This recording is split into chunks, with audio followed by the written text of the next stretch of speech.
The Shepherd of the Sheep by William Blake. How sweet is the shepherd's sweet lot. From the morn to the evening he strays. He shall follow his sheep all the day, and his tongue shall be filled with praise. For he hears the lamb's innocent call, and he hears the ewes' tender reply.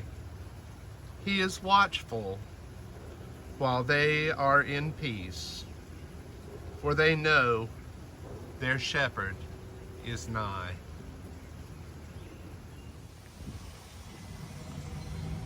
Take a deep breath and hear the reading from the Gospel of John, the 10th chapter. Very truly, I tell you, anyone who does not enter the sheepfold by the gate, but climbs in another way, is a thief and a bandit. The one who enters by the gate is the shepherd of the sheep, and the gatekeeper opens the gate for him, and the sheep hear his voice. And he calls his own sheep by name and leads them out. And when he has brought out all of his own, he goes ahead of them, and the sheep follow him because they know his voice. They will not follow a stranger, but they will run from him because they do not know the voice of strangers. Jesus used this figure of speech with them, but they did not understand what he was saying to them. And so again, Jesus said to them, "Very truly, I tell you, I am the gate for the sheep, and all who come before me are thieves and bandits, but the sheep did not listen to them. I am the gate. Whoever enters by me will be saved, and will come in and go out and find pasture. The thief comes only to kill and destroy. I came that they may have life and have it abundantly." Hi, welcome to Jeff's Journey to Sunday. A little late posting in the day because I took the middle of the day off and got outside in a nursery, bought a few plants. Any rate, our gospel lesson today can somewhat be confusing.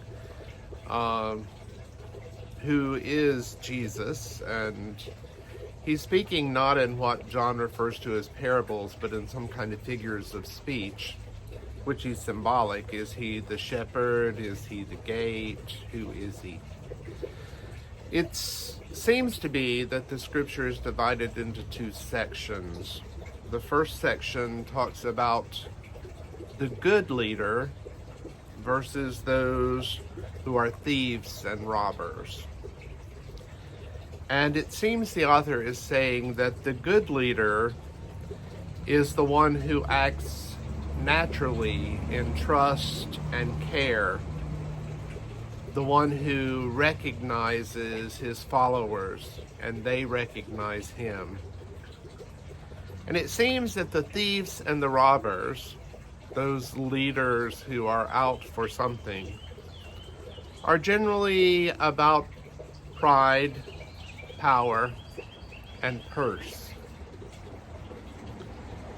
And the gospel reports that folks are kind of confused with Jesus talking about this. And so Jesus tries to clarify to them and begins talking about himself, and he identifies as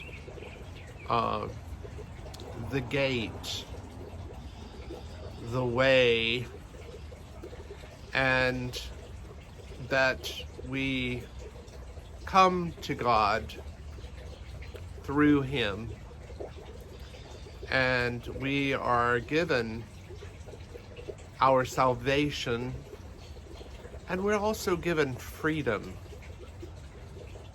the sheep can come and go and graze and be nurtured.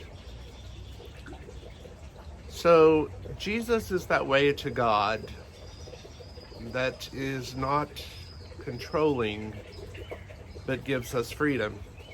Other places, John will talk about that being a narrow gate or a very strict way, but not in this passage. In this passage, he simply identifies Jesus as our entrance and tells us that that entrance is not only into life, but into the abundance of life. Even in the midst of these times, many of us are discovering and rediscovering and having a few moments more to think about how abundant our life is. We're struggling to figure out the good shepherd from the thieves and the robbers in our political system. We're fighting about that.